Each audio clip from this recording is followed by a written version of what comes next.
slam you did. I also really don't like following that poem. So we're going to do something completely different. What's up? Hey! Now I can do anything. More where that came from, buddy. Oh, man. Yeah, so we'll do is we're switching gears a little bit. So what's cool about traveling and doing features and stuff is, so slams are fun and awesome, and I like them a lot, but like, the whole time limit thing is kind of a pain in the ass, and so you can't always do poems the way that you want to do them, or the way that you wrote them, or poems, whatever. So I'm going to do one that I don't ever do in slams, because I like taking my time with it. Strap in, it's about 3 hours. Yeah, because sometimes, like, okay, like those two are two of my best friends there, one of whom, Bill, you guys maybe heard of him, he's one of those kind of people that you meet and you just click and it makes sense, and then you're high-fiving a lot, and it works out. Way more than middle 20s people should be high-fiving. Yeah. So this poem is kind of about another person like that I met, but a little different because it's the kind of person that you miss like 10 minutes after you see them, or less, I hate to admit. Appreciate it, Kevin. Yeah. In the event that I am struck with amnesia, be it from a rare condition or more likely a tragic blimp accident, I have tattooed the number and address of a safety deposit box on my arm, and I have left the following recording inside that box. If things have gone the way I fear they may have gone. Given my occasional haphazard nature, karma's apparent hatred of me, and my constant jokes about blimp accidents, I only have a few things to say. First, foremost and only, trust Vanessa. The girl with your anchor on her tongue and that heat-lightning smile, know that she knows you. She knows the wattage of the ghost lights you leave burning in your temples, and her ears are still ringing from the cracks in the brass that apologies have yet to polish away. Your hands are dirty, but she will still hold them. Also, she's your emergency contact, so write that shit down.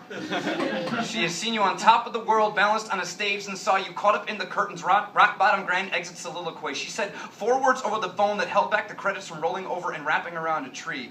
You know her. You know that part of you hates calling her friend, or even best friend, because frankly it doesn't quite fit what's there, what's load-bearing in the space between chests. You want to just call her the best, or some made-up regal-sounding word like Excelsimus!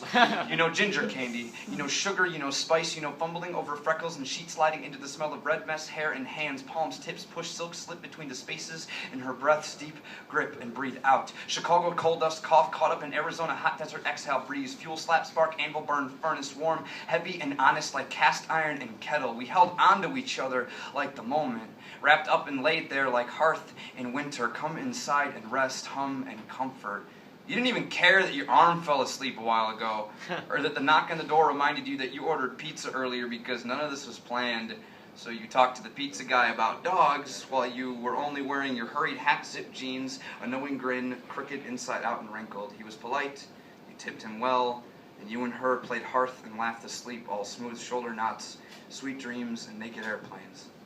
You know the cryptography in her eyebrows, and the Morse code in the corners of her mouth. You know there is first aid in her iris. You know the street salt in your road rash. You know the fault and feel of her fault lines, and you press your lips to them. You know the sweat and chocolate coconut water. You know the grit and grace of her perfections, and you press your lips to them. I mean, shit, you are so in love with her. Fucking whoops. It's in the foundation. It can't be dug out. Also, she's hilarious. Like, really. In fact, she will let you know. She will actually say, I'm hilarious, or, God, I'm so funny, and then make you genuinely laugh out the shadows and sunspots. Catapult of short breath and caring. You say, I love you. She says, whatever, queer, and then laughs beautiful, locks eyes, and says, I love you too. It's a constant tongue in Dick Tracy cheek of not knowing if you want to punch her or kiss her with everything you've got. But if you can't find her, or she is gone, or moved on because you've been gone for years, blimp-wrecked on a faraway island, and you've come back with the most castaway of beards, so check it, she likes beards. Know the meaning of always. Know that you're still in her fingertips. She is still between your teeth, and it still holds true to each other in unison. Pinky swear, kiss to make it official. It won't be the same with anybody else. It can't be. I don't know how to make this happen again. I don't know how we built where we stand. The chalkboards and plans and playbills were burned the first time that we kissed, and the ashes were swept off the stage with the broken glass and asphalt seat. Heat lightning is actually normal lightning that you just can't hear due to atmospheric conditions or distance. See, even with no memory of anything, love is still something you can still recognize, something you can still see. You can see her. You can see her. You might not hear her echoes or know the pictures of her thunder and tremble in your tendons, but you'll see her. Through condition, time, blimp accident, you'll see her.